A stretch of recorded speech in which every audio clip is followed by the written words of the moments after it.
akan mencoba menjawab pertanyaan ujian akhir semester dengan mata kuliah tata kelola keuangan pemerintahan. Pertanyaan pertama adalah jika pengelolaan keuangan negara tidak dilaksanakan sesuai dengan apa yang digariskan dalam paket hukum keuangan negara Undang-Undang Nomor 17 2003, Undang-Undang Nomor 1 2004 dan Undang-Undang Nomor 15 2004, dapat dipastikan akan menimbulkan kerugian negara. Jelaskan apa yang dimaksud dengan kerugian negara dan uraikan kerugian negara. 4. Perbuatan yang menyebabkan timbulnya kerugian negara. Baik, saya akan coba menjawab pertanyaan nomor 1, yaitu pengertian dari kerugian negara adalah menurut pasal 1 ayat 22 Undang-Undang Nomor 1 Tahun 2004 tentang pemeliharaan negara. Yang dimaksud dengan kerugian negara serta daerah adalah kerugian uang atau sumber berharga dan barang yang sengaja, pasti jumlahnya yang sangat banyak, serta aspek perbuatan melakukan melawan hukum baik disengaja maupun tidak sengaja. Penjelasan yang nomor 2 itu pasal 32 ayat 1 Undang-Undang Nomor 31 tahun 1999 tentang pemberantasan tindak pidana korupsi. Yang dimaksud dengan cara telah ada kerugian keuangan negara, pasti yang keuangan negara dan sudah dapat dihasilkan dan dihitung jumlahnya berdasarkan hasil pertemuan instansi yang berwenang atau akun publik yang dituju. Penjelasan yang ketiga yaitu perbuatan yang mendatangkan kerugian negara itu berdasarkan Undang-Undang Nomor 20 Tahun 2001 tentang pemberantasan tindak pidana korupsi yang mengakibatkan kerugian negara, yaitu salah satunya adalah 1. terkait dengan kerugian negara, 2. suap menyuap, 3. penggelapan jabatan, 3. perbuatan kekerasan, 4. perbuatan pemerasan, 5. perbuatan curang, 6. perbuatan kepentingan dalam hal pribadi, 7. korupsi terkait dengan gratifikasi. Baik, langsung saja soal yang kedua, yaitu ada website yang telah saudara menyaksikan dan menyimak konten video pada link di atas menyampaikan analisis saudara dalam perspektif ilmu tata kelola pengelolaan keuangan negara yang saudara ketahui. Baik, saya sudah menonton website tersebut, yaitu tentang dana siluman yang dijelaskan sama Bapak Ahok di Kompas TV. Menurut analisis saya, praktek seperti itu sudah menjadi hal yang lazim terjadi di DKI Jakarta dan di semua pemerintah pusat serta daerah-daerah.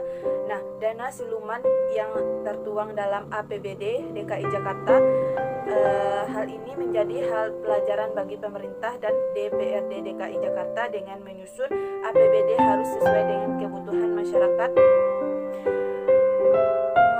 atau warga dan bukan mementingkan kebutuhan pribadi, sehingga tidak adanya penyelewengan dana. Jadi diharapkan kepada pihak yang berwajib dan yang ada dan bekerja dengan profesional. Nah, soal yang nomor 3 yaitu pandemi COVID-19 yang terjadi adalah cobaan titik uji bagi kita semua di Indonesia dalam perspektif pengelolaan keuangan pemerintah pusat, sehingga pemerintah daerah telah mengambil langkah-langkah dalam rangka penanggulangan pandemi ini. Pertanyaannya adalah, apa yang akan saudara lakukan jika Anda adalah seorang kepala pemerintah memegang kekuasaan atas pengelolaan keuangan negara sebagai bagian dari kekuasaan pemerintah? Jelaskan dan uraikan. Baik, saya akan menanggapi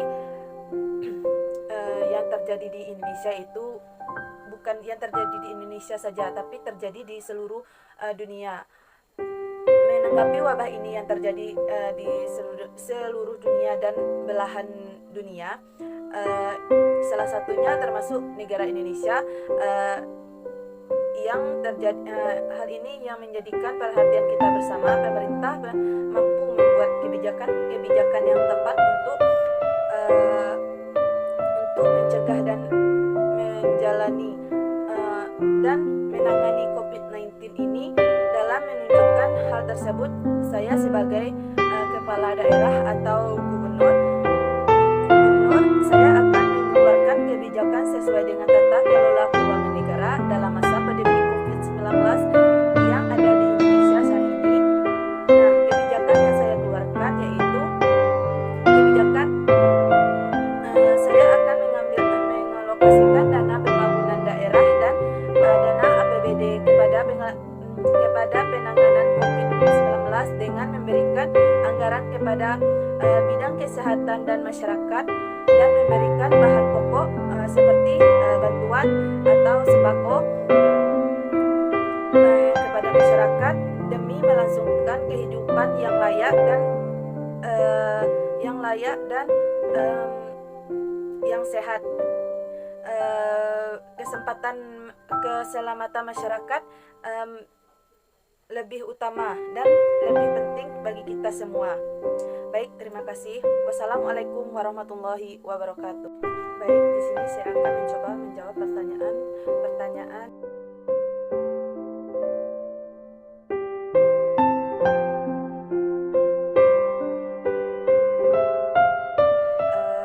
Ujian akhir semester dengan mata kuliah tata kelola keuangan pemerintahan. Pertanyaan pertama adalah jika pengelolaan keuangan negara tidak dilaksanakan sesuai dengan apa yang digariskan dalam paket keuangan negara Undang-Undang Nomor 17 2003, Undang-Undang Nomor 1 2004 dan Undang-Undang Nomor 15 2004 dapat dipastikan akan menimbulkan kerugian negara. Jelaskan apa yang dimaksud dengan kerugian negara dan kerugian negara. 4. Perbuatan yang menyebabkan kerugian negara. Baik, saya akan mencoba menjawab pertanyaan nomor 1, yaitu pengertian dari kerugian negara adalah menurut pasal 1 ayat 22 Undang-Undang Nomor 1 Tahun 2004 tentang Pembendaharaan Negara. Yang dimaksud dengan kerugian negara serta daerah adalah kerugian uang atau surat berharga dan barang yang sengaja pasti jumlahnya yang sangat banyak serta aspek perbuatan melakukan melawan hukum baik disengaja maupun tidak sengaja.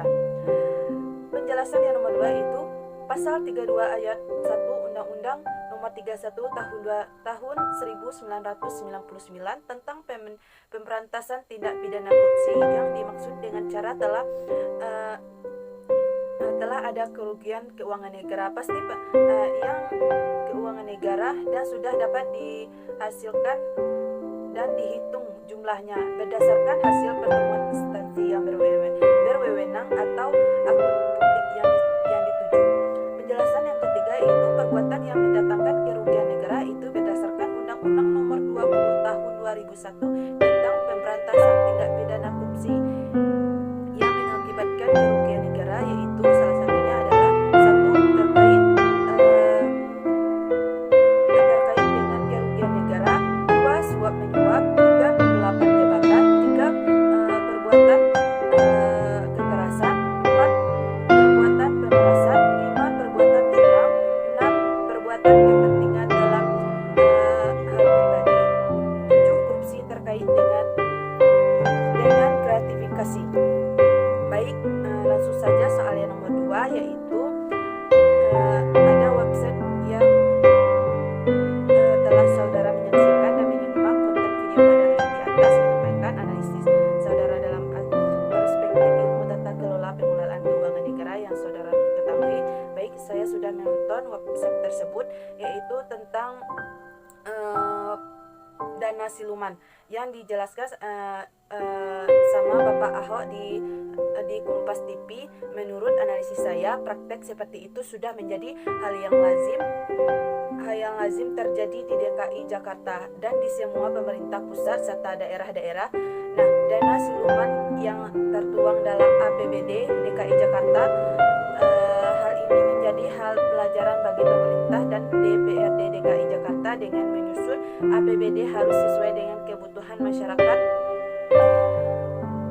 masyarakat atau warga dan bukan mementingkan kebutuhan pribadi, sehingga tidak adanya penyelewengan dana. Jadi diharapkan kepada pihak yang berwajib dan yang ada dan bekerja dengan profesional. Nah, soal yang nomor 3 yaitu pandemi COVID-19 yang terjadi adalah cobaan titik uji bagi kita semua di Indonesia dalam perspektif pengelolaan keuangan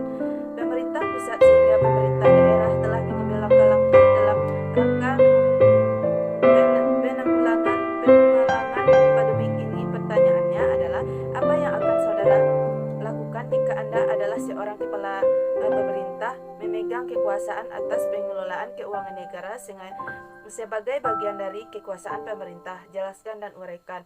Baik, saya akan menanggapi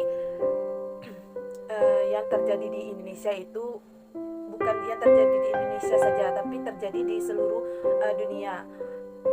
Menanggapi wabah ini yang terjadi di seluruh dunia dan belahan dunia, salah satunya termasuk negara Indonesia,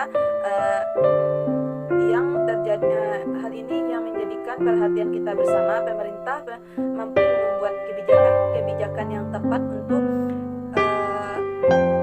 mencegah dan menjalani dan menangani COVID-19 ini. Dalam menunjukkan hal tersebut, saya sebagai kepala daerah atau gubernur, saya akan mengeluarkan kebijakan sesuai dengan tata kelola keuangan negara dalam masa pandemi COVID-19 yang ada di Indonesia saat ini. Nah, kebijakan yang saya keluarkan yaitu kebijakan saya akan mengalokasikan dana pembangunan daerah dan dana APBD kepada penanganan COVID-19 dengan memberikan anggaran kepada bidang kesehatan dan masyarakat, dan memberikan bahan pokok seperti bantuan atau sembako kepada masyarakat demi melangsungkan kehidupan yang layak dan yang sehat. Keselamatan masyarakat lebih utama dan lebih penting bagi kita semua. Baik, terima kasih. Wassalamualaikum warahmatullahi wabarakatuh. Ujian akhir semester dengan mata kuliah tata kelola keuangan pemerintahan. Pertanyaan pertama adalah jika pengelolaan keuangan negara tidak dilaksanakan sesuai dengan apa yang digariskan dalam paket hukum keuangan negara Undang-Undang Nomor 17 2003, Undang-Undang Nomor 1 2004, Undang-Undang 16 2004, dapat dipastikan akan menimbulkan kerugian negara. Jelaskan apa yang dimaksud dengan kerugian negara dan uraikan kerugian negara. 4. Perbuatan yang menyebabkan timbulnya kerugian negara. Baik, saya akan coba menjawab pertanyaan nomor 1, yaitu pengertian dari kerugian negara adalah menurut pasal 1 ayat 22 Undang-Undang Nomor 1 Tahun 2004 tentang Pemendaharaan Negara. Yang dimaksud dengan kerugian negara serta daerah adalah kerugian uang atau surat berharga dan barang yang sengaja, pasti jumlahnya yang sangat banyak, serta aspek perbuatan melakukan melawan hukum baik disengaja maupun tidak sengaja. Penjelasan yang nomor 2 itu pasal 32 ayat 1 Undang-Undang Nomor 31 tahun 1999 tentang pemberantasan tindak pidana korupsi. Yang dimaksud dengan cara telah ada kerugian keuangan negara, pasti yang keuangan negara dan sudah dapat dihasilkan dan dihitung jumlahnya berdasarkan hasil pertemuan instansi yang berwenang atau akun publik yang dituju. Penjelasan yang ketiga yaitu perbuatan yang mendatangkan kerugian negara itu berdasarkan Undang-Undang Nomor 20 Tahun 2001 tentang pemberantasan tindak pidana korupsi yang mengakibatkan kerugian negara, yaitu salah satunya adalah 1. terkait dengan kerugian negara, 2. suap menyuap, 3. penggelapan jabatan, 3. perbuatan kekerasan, 4. perbuatan kekerasan, 5. perbuatan curang, 6. perbuatan kepentingan dalam pribadi, 7. korupsi terkait dengan gratifikasi. Baik, langsung saja soal yang nomor 2, yaitu ada website yang telah saudara menyaksikan dan menyimak konten video pada link di atas menyampaikan analisis saudara dalam perspektif ilmu tata kelola pengelolaan keuangan negara yang saudara ketahui. Baik, saya sudah menonton website tersebut, yaitu tentang dana siluman yang dijelaskan sama Bapak Ahok di Kompas TV. Menurut analisis saya, praktek seperti itu sudah menjadi hal yang lazim terjadi di DKI Jakarta dan di semua pemerintah pusat serta daerah-daerah. Nah, dana siluman yang tertuang dalam APBD DKI Jakarta, hal ini menjadi hal pelajaran bagi pemerintah dan APBD harus sesuai dengan kebutuhan masyarakat atau warga dan bukan mementingkan kebutuhan pribadi, sehingga tidak adanya penyelewengan dana. Jadi diharapkan kepada pihak yang berwajib dan yang ada dan bekerja dengan profesional. Nah, soal yang nomor 3 yaitu pandemi COVID-19 yang terjadi adalah cobaan titik uji bagi kita semua di Indonesia dalam perspektif pengelolaan keuangan pemerintah pusat, sehingga pemerintah daerah telah mengambil langkah-langkah dalam rangka penanggulangan pandemi ini. Pertanyaannya adalah, apa yang akan saudara lakukan jika Anda adalah seorang kepala pemerintah memegang kekuasaan atas pengelolaan keuangan negara sebagai bagian dari kekuasaan pemerintah? Jelaskan dan uraikan. Baik, saya akan menanggapi yang terjadi di Indonesia itu bukan yang terjadi di Indonesia saja, tapi terjadi di seluruh dunia. Menanggapi wabah ini yang terjadi di seluruh dunia dan belahan dunia, salah satunya termasuk negara Indonesia, yang terjadi hal ini yang menjadikan perhatian kita bersama. Pemerintah mampu membuat kebijakan yang tepat untuk mencegah dan menjalani dan menangani COVID-19 ini. Dalam menunjukkan hal tersebut, saya sebagai kepala daerah atau gubernur, saya akan mengeluarkan kebijakan sesuai dengan tata kelola keuangan negara dalam masa pandemi COVID-19 yang ada di Indonesia saat ini. Nah, kebijakan yang saya keluarkan yaitu kebijakan saya akan mengalokasikan dana pembangunan daerah dan dana APBD kepada penanganan COVID-19 dengan memberikan anggaran kepada bidang kesehatan dan masyarakat, dan memberikan bahan pokok seperti bantuan atau sembako kepada masyarakat demi melangsungkan kehidupan yang layak dan yang sehat. Keselamatan masyarakat lebih utama dan lebih penting bagi kita semua. Baik, terima kasih. Wassalamualaikum.